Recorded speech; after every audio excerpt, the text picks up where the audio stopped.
The latest from our daily newsletter at podnews.net.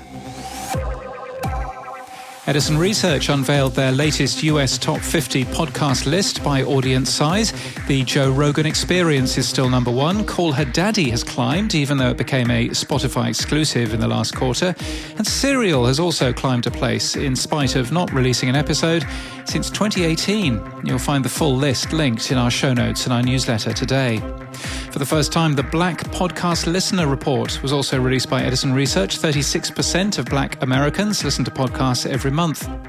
Anchor and Spotify are making paid podcast subscriptions available to 400 million more people from today as it expands to 30 countries. Another 4 will be added next week. You have to host on Anchor, though, and subscriptions only work on iOS or Android. Who Killed Bob from Podshape claims to be the first to use Spotify paid subscriptions in Australia.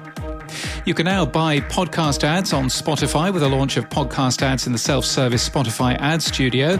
Campaigns start from $500. Spotify has a case study from a company who's used it. They've also signed another exclusive, this time for Bad Robot Audio, a new audio division from the company formed by filmmaker J.J. Abrams. Christina Choi has been hired as head of podcasts. Who's the biggest spender in podcast advertising, according to Magellan AI? Why, it's these people. Today's episode is brought to you by BetterHelp. At number 2 are... This program is brought to you by ExpressVPN. And number 3... There's big news from my favorite home security company. Simply Safe just launched their new wireless outdoor security camera. Everybody needs a favorite home security company, don't you think? I wonder what yours is. Fireside Chat is to raise $10 million from NFL stars and other backers, according to TechCrunch. Jay Leno, a former TV host, and computer hardware manufacturer owner Michael Dell are also apparently using the platform. Mark Cuban said, Fireside Chat is the first tactile entertainment platform, and I think its upside is unlimited. And Libsyn announced it's partnered with Samsung to bring podcasts to Samsung Galaxy devices. If that seems familiar, that's because they announced this partnership in March with a nearly identical press release. In any case, anyone can add their podcast to Samsung Podcasts wherever you host. We'll link to that link today in our show notes and our newsletter.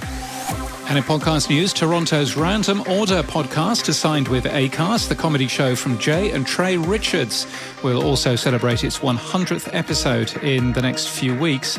The Behind the Vinyl podcast won the Best Podcast at the Canadian Radio Awards. It's produced by Boom 97.3 in Toronto.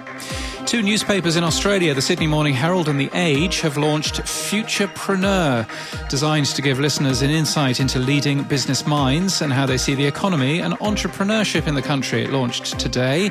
Limited Capacity is the first ever audio fiction anthology series from CBC Podcasts, full of dark humour where deeply human stories are twisted through imperfect technologies and bizarre new relationships are shaped by the weird, wired world we inhabit.